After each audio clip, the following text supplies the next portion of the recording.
It's Tuesday morning, and we've a full lineup for you today. Here's what's coming up. Today on Horsing Around, Dr. Chris Blevins with K-State's Equine Field Service talks about preparing your horse for winter. Learn the importance of maintaining weight and the best feed options to consider, as well as information regarding shelter, water, well-fit blankets, and the special needs of geriatric horses. Next, Brian Holman is at the Kansas Soybean Commission talking about the upcoming yield contest. And then in our Healthy Yard segment, learn about slow and quick acting fertilizers. Closed captioning brought to you by Kansas Soybean Commission.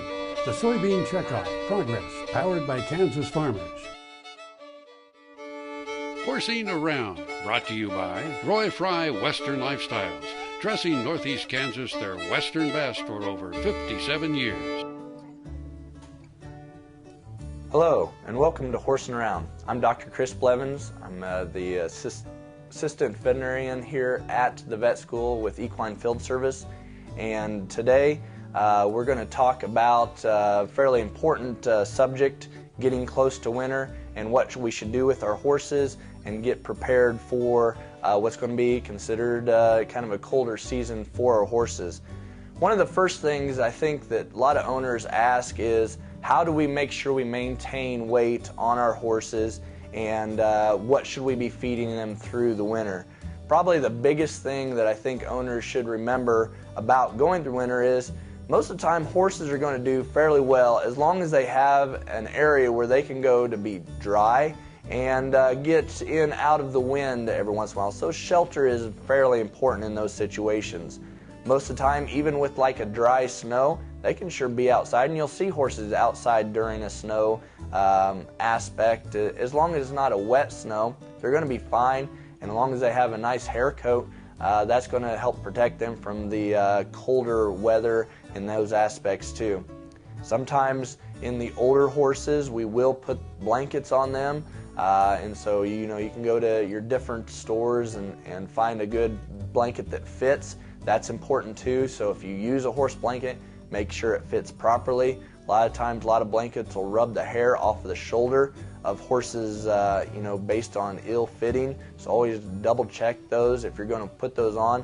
But again, as long as your horse has a nice, healthy hair coat, they're in good body condition, and those body conditions can be judged, by your veterinarian to help you make sure that the horse is in the proper weight, especially going into winter.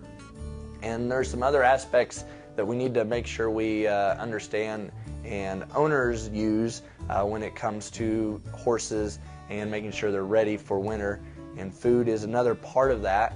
Are they going to be using a hay bale to feed them, or they use square bales? Most of the time, the round bales are going to be fine to feed your horses, but you need to make sure it's good quality round bales, because if they have a lot of dust and molds, that can actually lead to a lot of different disease processes towards the horse, and you should have your veterinarian check, especially if your horse starts to breathe really heavy, having trouble breathing, doing a lot of coughing. You might need to think about changing your hay source or changing out that round bale for some other product. And again, your veterinarian can help you with that, and any other nutritionist could also help in those situations. But for the most part, fiber and hay is going to be very important for those horses, because that's going to actually increase their body temperature just based on eating some of those roughages, especially when it gets fairly cold. So that is something to also keep in mind. The other thing that we'll discuss here later on is going to be horses that maybe don't have the teeth to utilize, and so we're talking about geriatric horses and how we should deal with those horses in situations, especially as we're getting into winter. A lot of our geriatric horses are going to do very well in the summer, but then you get into the winter and you could sure have some problems. So again, I think that is something that we need to keep in mind, and we're definitely going to hit that topic fairly heavily when we come back from break. In addition, we'll probably talk about water and what we should do about our water source during that time too. I'm Dr. Chris Blevins here at Kansas State University Veterinary Health Center. Thank you for joining us here at Horse Around, and we'll be back here after the break.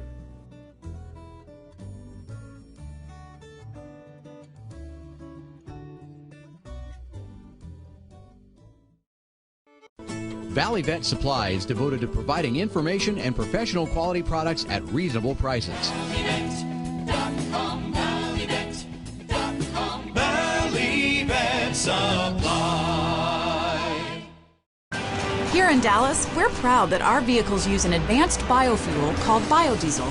It's made from renewable resources like soybean oil, canola oil, even recycled cooking oil. This year, biodiesel will displace almost 1 billion gallons of fossil fuel nationwide. Our air is cleaner, our economy is stronger, and America's more energy independent. It's working here, it can work in your community. Biodiesel, America's advanced biofuel. And now here's another gardening tip with Dave Jackson. The secret to a dark, green, lush, healthy lawn begins with testing your soil for proper pH and fertility, planting high-quality, weed-free seed, and applying the correct fertilizers and herbicides at the proper time. Let Jackson's and Fertilome products help you succeed with your lawn. Our Tri-Power Turf Type Fescue is 100% weed-free and on sale now. Stop in for answers to all your lawn questions and get a great deal on our Tri-Power and new lawn starter. Soil is the life of a farm, and for 25 years, SureCrop Liquid Crop Nutrition has helped growers produce abundant quality crops while preserving and improving the soils they steward. SureCrop offers complete soil and plant analysis with cropping recommendations, delivery direct to your on-farm storage, and quality crop nutrition custom blended for your field. Choose SureCrop for the assurance of excellence for your soil. Call today or visit their website for more information. Horsing Around, brought to you by Roy Fry Western Lifestyles, dressing Northeast Kansas their Western best for over 57 years.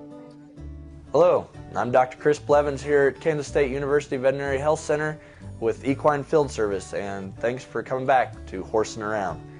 Just like we were talking about in the previous segment about horses and getting them ready for winter, and what we were starting to discuss about was geriatric horses, horses that are greater than 20 years of age. How should we deal with those and make sure we manage them coming into the winter and through the winter process? One of the crucial things is to make sure that they can actually eat hay material, and if they cannot eat it, if they're spitting out the hay or even grass during the summer or into the fall, starting to lose some weight, there's some things that you need to probably go and discuss with your veterinarian to see what else we can do for that older horse to make sure that they can make it through the winter. One of the first and most crucial things is actually going ahead and having their teeth checked, because if they do not have the teeth to utilize and chew up the roughage and forages, then we need to maybe address some of those things, do dental work your veterinarian can do, and possibly change the diet on your horse. Just because that they have minimal teeth doesn't mean that they're going to have to die or you have to put them down. It just means that we need to manage them differently. It does make it a little bit more expensive, but you know what? A lot of those geriatric horses mean a lot to a lot of different people, so they can be managed. You just need to get your veterinarian involved, and that should be a fairly easy process to make sure that they can get through that winter process. The other thing that we were going to discuss is water sources. So what should we really worry about as far as water in the winter? Sometimes we think just because it's cold, horses really don't drink that much water. That's not necessarily the case. A lot of the times, because the air is so dry in the winter, they actually expire a lot of air and moisture through just breathing, and so they can get fairly dehydrated just from that process. So making sure they have a good water source through the whole winter is very important. And the other thing is, some horse owners will take and they'll put heaters in their waters just to keep it from freezing up during the night and during the day when it gets really cold. Heaters are a really good aspect to use. That makes sure that the horse has availability to fresh water all the time, so it's not frozen. But the other thing you need to be careful with is if that horse isn't drinking from that water source and it has a heater in it, that heater could be shorting out.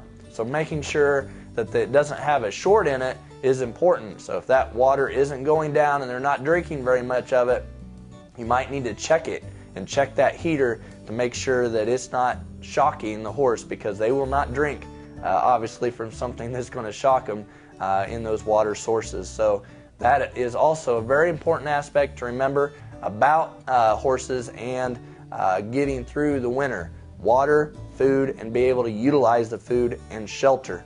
And so those 4 things are important to try to make sure we get through the winter. You know, last year we had a real mild winter. This year it could be a lot different. And so making sure we're prepared for those situations is always important. I'm Dr. Chris Blevins here at Kansas State University Veterinary Health Center. If you have any other questions or concerns and just want to talk to one of the veterinarians here at the vet school, you can sure give us a call at 785-532-5700, or you can visit the website www.vet.ksu.edu. Thanks, and we'll see you around. If our local animal agriculture industry disappeared, what else would disappear? The buses that get us to school? The playgrounds and ballparks we go to after school? The books and computers that help us learn and grow? Animal agriculture provides millions of dollars in tax revenue that pay for our school improvements, that pave the foundation that will build our future. A message from U.S. soybean farmers and their checkoff. Tar Waters has what you need for all seasons for around the farm and home. Working, hunting, growing, feeding, snow removal, even fun for the kids. And a service department with experienced techs to help keep your equipment in top running condition. Tar Waters has a huge selection and the best prices. Tar Water Farm and Home, family owned and operated since 1978. They have what you need.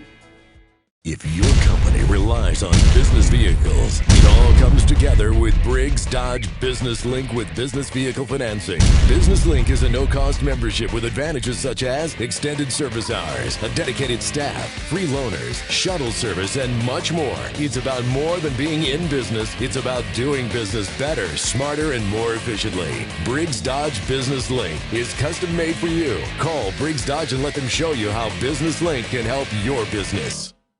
The Kansas State University College of Veterinary Medicine is a leader in food animal research and education. Our researchers are constantly expanding the knowledge of animal health and food safety. Through the Veterinary Health Center and the Kansas State Veterinary Diagnostic Lab, we provide practical services for animal producers. Home of the Beef Cattle Institute, the college is committed to animal welfare training and research. The Kansas State University College of Veterinary Medicine, knowledge and service for the future of animal production. Nobody gives you more ways to play and more reasons to stay than Prairie Band Casino and Resort. 3 great restaurants, Players Club benefits, plus an award-winning golf course. Go for it. You'll find something new and exciting every day, just north of Topeka off Highway 75. Prairie Band Casino and Resort. Go for it!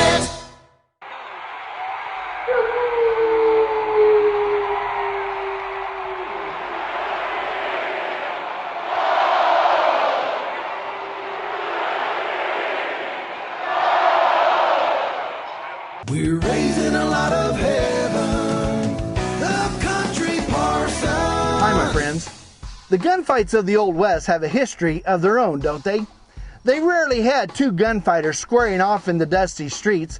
In fact, most gunfights occurred in the heat of the moment, rustling cattle or robbing banks, outlaws intimidating townspeople. If the townfolk stood up, they faced death, and some died, but standing up made others heroes. Spiritually speaking, there is an outlaw today who is still stealing your possessions. Satan, the outlaw of heaven, is actively trying to remove them from you by keeping you focused on him and the battle. Now I want to remind you that you have godly armor to put on to protect you from the darts of the enemy. Things like love, joy, and peace are your heavenly possessions here on earth as long as you live your life for Jesus. We are able, by God's plan, to destroy the works of the evil outlaw. My friend, as you stand up against the outlaw of your soul, you are the victor. Be ready. You be encouraged. Agribusiness brought to you by Kansas Soybean Commission, the Soybean Checkoff, progress powered by Kansas farmers. Dennis, thanks for joining us this morning. popular belief is that we may have had a really rough year as far as the bean goes. I know the corn guys had a rough year, but we're talking about the yield contest that's put on here in the state of Kansas, and you're telling guys still get into that. You may have only 5 bushel beans, but get into that. Well, that's exactly right, Brian. It is the opportunity for a person that maybe is only producing in a certain part of the state 10 bushel beans, but it's an opportunity for him to take home a cash prize of maybe up to $300. Right. So we want to emphasize that no matter what your yields are in the particular district that you are producing in, that may be a winner. So please take the time to enter the contest.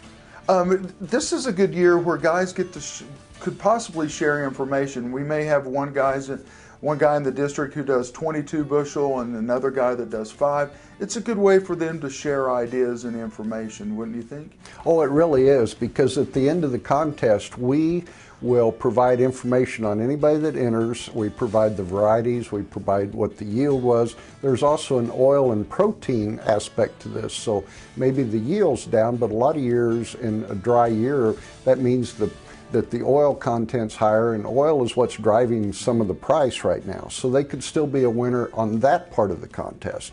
There's a lot of opportunities to win: irrigated, dry land, and also what particular area of the state that you're in.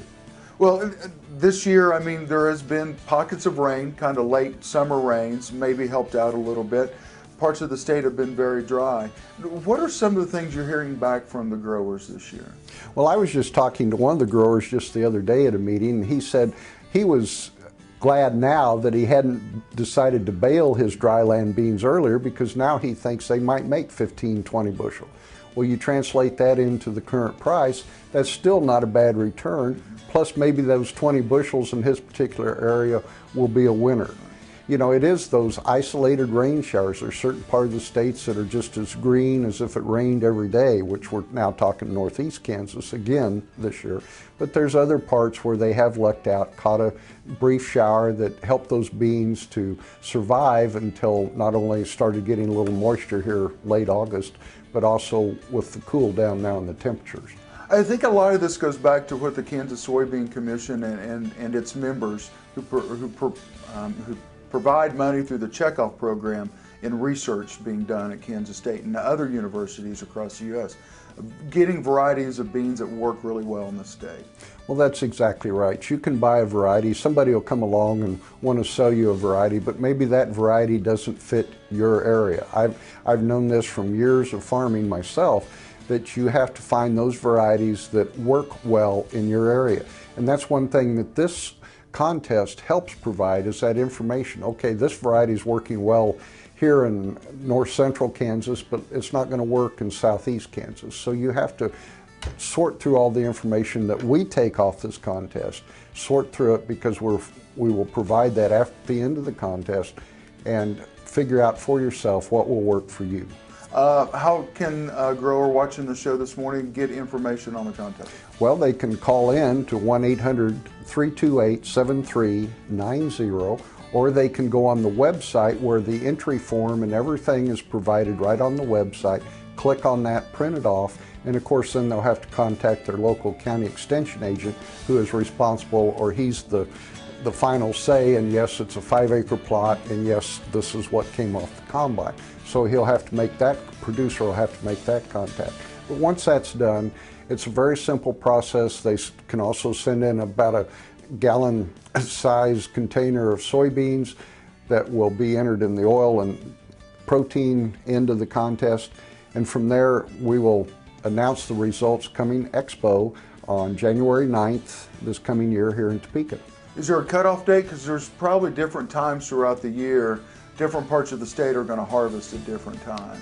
Well, there is a cutoff date, and that's November 30th. The entry has to be postmarked by that day.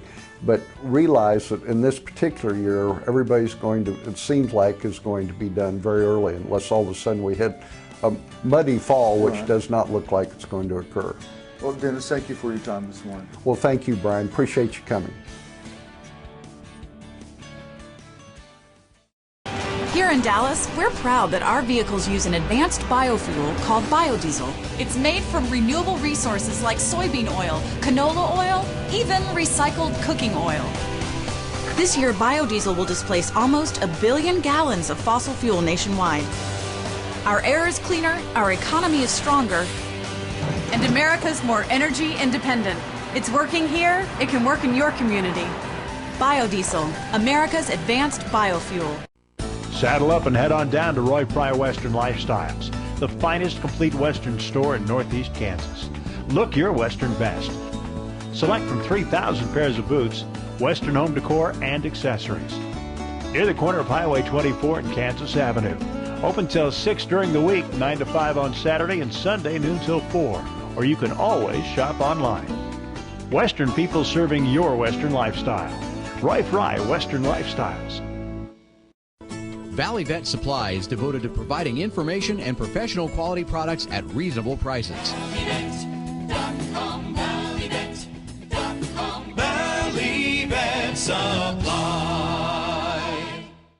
Soil is the life of a farm, and for 25 years, SureCrop Liquid Crop Nutrition has helped growers produce abundant quality crops while preserving and improving the soils they steward. SureCrop offers complete soil and plant analysis with cropping recommendations, delivery direct to your on-farm storage, and quality crop nutrition custom blended for your field. Choose SureCrop for the assurance of excellence for your soil. Call today or visit their website for more information. Purple Wave is a proud supporter of the Kansas FFA through the Bid for Blue program. Purple Wave donates a portion of the proceeds earned on certain ag assets to the Kansas FFA. Winning bidders can designate a Kansas chapter to receive the donation. To date, Purple Wave is proud to have donated over $10,000. Visit purplewave.com to learn more and to place bids on Bid for Blue assets. Purple Wave Auction. Straight, simple, sold.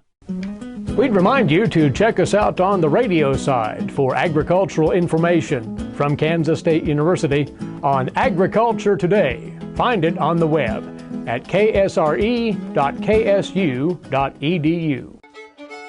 Healthy Yards, brought to you by Premier Farm and Home. Visit us online at heycow.com. With so many different types of fertilizers available to homeowners, it's important to understand that there are two distinct types of fertilizers we can use in a landscape situation. Slow-release fertilizers are actually fertilizers that will release nutrients over an extended period of time as compared to a quick-release fertilizer which dissolves very quickly in the soil and nutrients are readily available.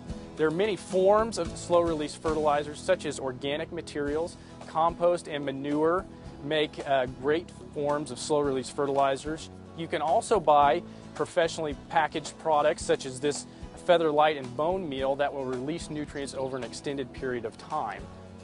It's best to use a slow-release fertilizer for most of our applications during the growing season. During the fall period, as turf is readying for winter, it's okay to use a quick-release source because this will add energy to the root system and make it available quickly as the plant is entering dormancy. The biggest difference between a slow-release fertilizer and a quick-release fertilizer is the timing in which the nutrients will be available. A slow-release fertilizer will make nutrients available over an extended period for up to 2 months, whereas a quick-release fertilizer is going to make nutrients available for only about a period of 2 weeks. It's important to use slow-release fertilizers during the majority of the growing season. The one exception to that is in late fall when we're fertilizing turf grasses. We prefer that we use a quick-release fertilizer in the fall on our turf so that the turf is able to pick up the nutrients quickly before it enters fall dormancy. For more information, visit your local extension office or visit our website at kansasgreenyards.org.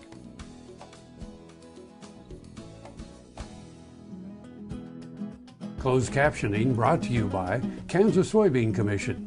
The Soybean Checkoff Progress, powered by Kansas farmers. We'll have lots more for you tomorrow here on Ag AM in Kansas. We're here every weekday, same time, same station. Meantime, look for us on the web at agaminkansas.com. Eric Atkinson here from K-State Research and Extension.